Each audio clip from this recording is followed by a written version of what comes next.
नमस्कार दोस्तों, welcome to self study online channel. हाल ही में किस एजेंसी ने अफगानिस्तान में UN assistance mission in Afghanistan 1 वर्ष के लिए बढ़ाने के लिए एक प्रस्ताव अपनाया है? हमारा कौन सा ऑप्शन सही हो जाएगा? UNSC, United nation security council, संयुक्त राष्ट्र सुरक्षा परिषद। इसको हेडक्वार्टर न्यूयॉर्क में मिलेगा। यूनाइटेड नेशन के कितने अंग होते हैं? 6 अंग होते हैं, जिसमें से 5 अंक का जो है 5 अंग का आपको हेडक्वार्टर न्यूयॉर्क में मिलेगा और एक का जो है द हेग नीदरलैंड में, नीदरलैंड का एक शहर द हेग, वहाँ पे मिलेगा। और जो द हेग नीदरलैंड है, इसमें जो है इंटरनेशनल कोर्ट ऑफ जस्टिस यानी अंतर्राष्ट्रीय न्यायालय का हेडक्वार्टर मिलेगा।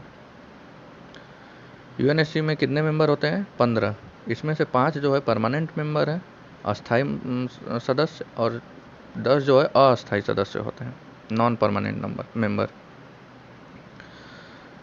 परमानेंट मेंबर में कौन कौन से देश आते हैं?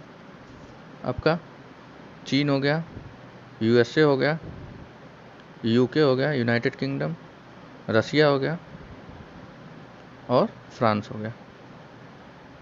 ये 5 कंट्री परमानेंट मेंबर है। और नॉन परमानेंट मेंबर में 10 सदस्य होते हैं, जिसमें से एक भारत भी है, जो कि 2 साल के लिए चुना गया है, 2021 से 22 के लिए, जनवरी 2021 से दिसंबर 2022 के लिए। अब इन 24 महीनों में भारत जो है 2 महीने की अध्यक्षता संभालेगा। ठीक, कौन कौन से 2 महीने हैं? एक हो जाएगा आपका अगस्त 2021, इसमें अगस्त सदस्यता मतलब अध्यक्षता की थी, और अगला जो करेगा वो दिसंबर 2022 में। ठीक है, तो बढ़ते हैं अपने अगले क्वेश्चन की तरफ। वैज्ञानिकों द्वारा हाल ही में किए गए एक अध्ययन ने स्वर्ण लंगूर यानी गोल्डन लंगूर के आवास में उल्लेखनीय गिरावट को सूचित किया है। यह प्रजाति भारत और किस देश के सीमावर्ती क्षेत्रों में पाई जाती है? तो यह भारत के आसाम में पाई जाती है और भूटान में पाई जाती है। ठीक, गोल्डन लंगूर के बारे में कुछ बातें जान लेते हैं कि असम में इसको बचाने के लिए अभी कुछ जगहों को केवल उसी के ओरिएंटेड जो है उसको संरक्षित किया गया है। अब जैसे एक चक्रशिला वन्य विहार बना है असम में, चक्रशिला वन्य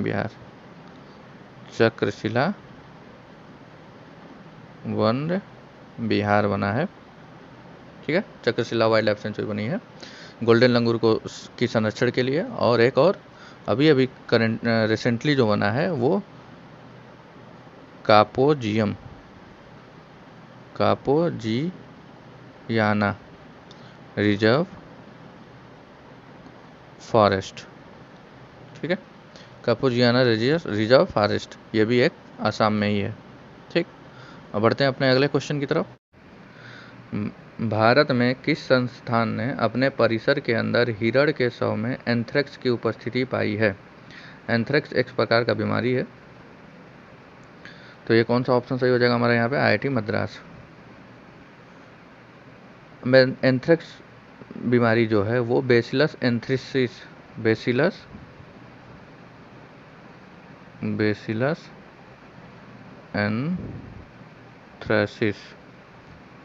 से फैलता है।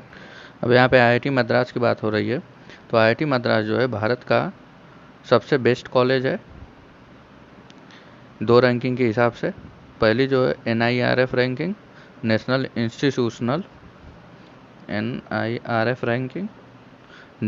इंस्टीट्यूशनल रैंकिंग फ्रेमवर्क, शिक्षा मंत्रालय के द्वारा जारी की जाती है। दूसरी जो रैंकिंग है अटल रैंकिंग, इसके अनुसार, इन दोनों के अनुसार जो है आईआईटी मद्रास भारत का सबसे बेस्ट कॉलेज है। अब बढ़ते हैं अपने अगले क्वेश्चन की तरफ। हाल ही में रूस ने यूक्रेन के खिलाफ किस मिसाइल का इस्तेमाल पहली बार युद्ध में किया है? आप सभी को पता होगा कि जो है रसिया यूक्रेन का युद्ध चल रहा है और रसिया जो है यूक्रेन पे आक्रमण कर दिया है। तो किस मिसाइल का यहाँ पे प्रयोग किया था पहली बार? हाइपरसोनिक मिसाइल का। इसका नाम क्या था? किंजाल, KINZHAL। HAL किंजाल, या इसको ड्रैगर भी बोलते हैं। ठीक। अब कब एक मिसाइल को हाइपरसोनिक मिसाइल के कैटेगरी में रखा जाता है? जब उसकी स्पीड जो है माक 5 से ज़्यादा हो जाएगी, यानी कि ध्वनि की स्पीड से 5 गुना हो जाएगी, तब उस मिसाइल को हम हाइपरसोनिक मिसाइल बोला जाता है। अब यहाँ पे रसिया की बात हो रही है, तो रसिया के प्रेसिडेंट कौन है इस टाइम? आप सभी को पता होगा, बहुत ही फेमस आदमी अब बन चुके हैं, वो व्लादिमीर पुतिन नाम है उनका। रसिया की संसद को हम फेडरल असेंबली बोलते हैं, फेडरल असेंबली बोलते हैं। रसिया की राजधानी क्या है? मॉस्को।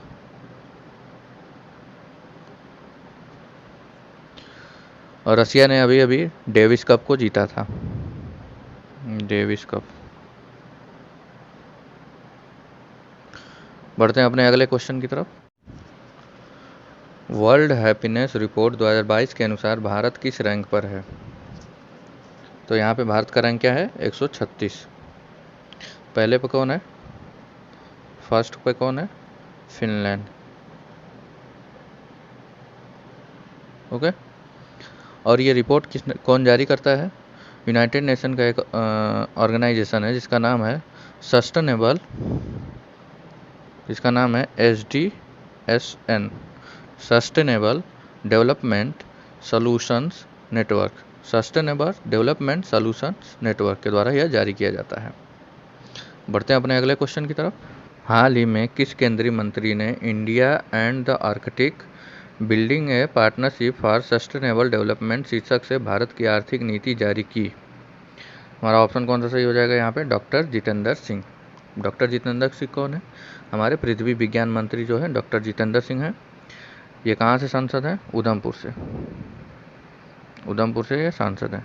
बढ़ते हैं अपने अगले क्वेश्चन की तरफ। सीमा सड़क संगठन BRO बॉर्डर रोड ऑर्गेनाइजेशन ने जोजिला दर्रा को बर्फबारी के कारण बंद किए जाने के 73 दिनों के रिकॉर्ड समय में खोला है। यह दर्रा किस राज्य या केंद्र शासित प्रदेश में स्थित है? तो हमारा ऑप्शन कौन सा सही हो जाएगा? लद्दाख। यह दर्रा आपको कहाँ पे मिलेगा? जोजिला दर्रा कश्मीर ले हाईवे पे, कश्मीर करगिल ले हाईवे पे अब जो दर्रा आपको मिलेगा। तो बढ़ते हैं अपने अगले क्वेश्चन की तरफ। फारस की खाड़ी में डूबी कारों को ले जाने वाला मालवाहक जहाज अल सालमी 6 किस देश का था? तो बेसिकली यहाँ पे ये क्वेश्चन कहना चाह रहा है कि जैसे एक मालवाहक जहाज़ था जो कारों को लेके जा रहा था और वो डूब गया, तो ये कौन से देश का था? ऑप्शन नंबर ए, संयुक्त अरब अमीरात, UAE का, यूनाइटेड अरब अमीरेट का। अब UAE की बात आ रही है तो यहाँ पे एक बात बता देता हूँ UAE के बारे में कि भारत जो है अपना पहला IIT खोल रहा है भारत के बाहर, और वो UAE में ही खोल रहा है। तो बढ़ते हैं अपने अगले क्वेश्चन की तरफ। किस देश ने डॉर्डनिल्स स्ट्रेट पर दुनिया के सबसे लंबे निलंबन पुल का उद्घाटन किया? तो हमारा ऑप्शन कौन सा सही हो जाएगा? तुर्की। निलंबन पुल का मतलब सस्पेंशन ब्रिज। सस्पेंशन ब्रिज क्या ऐसा होता है कि जैसे नॉर्मल ब्रिज होता है, नीचे ऐसे ब्रिज गुजर रहा होता है और वो पिलर पे खड़े होते हैं ऐसे, लेकिन सस्पेंशन ब्रिज में क्या होता है कि ऐसे होता है, ऊपर से ऐसे तारों से वो बंधे रहते हैं। ठीक। तुर्की की राजधानी क्या हो जाएगी? Ankara, Ankara. बढ़ते हैं अपने अगले क्वेश्चन की तरफ। Rashtriya Khanij Vikas Nigam limited, National Mineral Development Corporation that is NMDC ने ड्रोन आधारित खनिज अन्वेषण के लिए किस भारतीय प्रौद्योगिकी संस्थान के साथ एक समझौता ज्ञापन पर हस्ताक्षर किया है? तो किस IIT के साथ समझौता किया है? IIT खड़गपुर के साथ। खड़गपुर आपको कहाँ मिलेगा? पश्चिम बंगाल में। ओके। और NMDC जो है ये किस मंत्रालय के अंतर्गत काम करता है? शिक्षा मंत्रालय, sorry, Rashtriya Khanij Vikas Nigam limited that is NMDC, National Mineral Development Corporation ने ड्रोन आधारित खनिज अन्वेषण के लिए किस भारतीय प्रौद्योगिकी संस्थान के साथ एक समझौता ज्ञापन पर हस्ताक्षर किया है? हमारा ऑप्शन कौन सा सही हो जाएगा यहाँ पे? किस IIT से के साथ? IIT खड़गपुर। NMDC किस मंत्रालय के अंतर्गत काम करता है? इस्पात मंत्रालय, मिनिस्ट्री ऑफ स्टील। हमारे इस्पात मंत्री कौन है? रामचंद्र प्रसाद सिंह, रामचंद्र प्रसाद सिंह। ओके।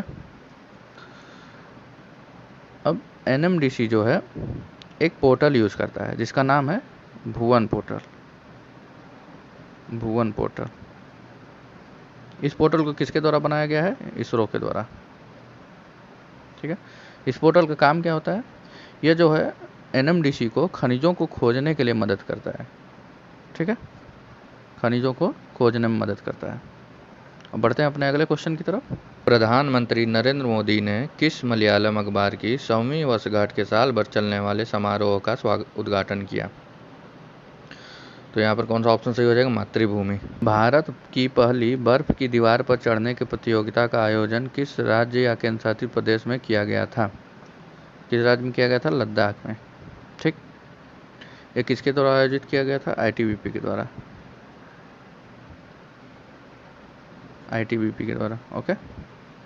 आईटीबीपी के डायरेक्टर जनरल कौन है हमारे? महानिदेशक संजय अरोड़ा। संजय अरोड़ा।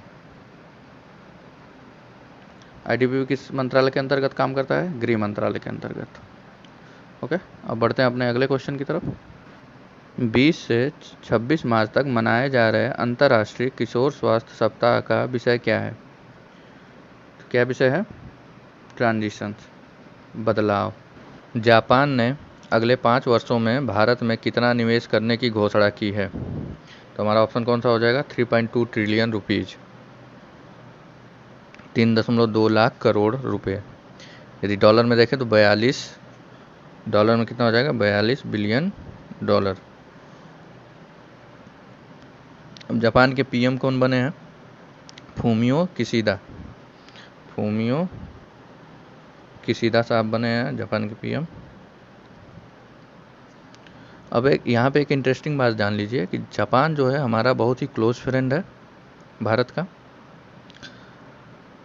इस बात का प्रमाण यहीं पे मिल जाता है कि फूमियो किशिदा जब से पीएम बने हैं जापान का, तो उनका पहला विदेश दौरा जो हुआ है वो जो है भारत का ही हुआ है। अभी अभी आए हैं वो भारत में। भारत जापान के बीच 14वीं जो 14th एनुअल समिट हो रहा है न्यू दिल्ली में, उसमें वो शिरकत करेंगे। इस दौरान जो है भारत और जापान के बीच कुछ एग्रीमेंट साइन होंगे। तो कितने एग्रीमेंट साइन होंगे उनके बीच? 6। भारत और जापान के बीच 6 एग्रीमेंट साइन हुए हैं, बस इतना याद रखिए। ओके। भारत और जापान के बारे में कुछ बातें और जान लेते हैं, जैसे कि दोनों जो है क्वाड मेंबर हैं। भारत और जापान दोनों जो है क्वाड मेंबर हैं। ठीक। क्वाड में कितने कंट्री आते हैं? 4 देश आते हैं। इसमें जापान, यूएस, ऑस्ट्रेलिया और भारत। एशियन गेम्स 2026 के कहाँ पे होंगे? एशियन गेम्स 2026 वाले ये नागोया जापान में होगा। जापान का एक शहर है नागोया, वहाँ पे होगा। Asia cup women's hockey tournament जो है इसको जापान ने जीता था। और भारत के साथ अभी अभी जापान ने अपने 70 साल जो है राजनयिक संबंधों को पूरा किया है, जिसके उपलक्ष्य में भारत और जापान ने मिलकर एक लोगो भी जारी किया है। इस लोगो में जो है आपको जापान का राष्ट्रीय पक्षी का चित्रण मिल जाएगा उसमें। ठीक है। तो जापान का राष्ट्रीय पक्षी कौन सा है? Green peasant. ग्रीन फीजेंट, हरा तीतर।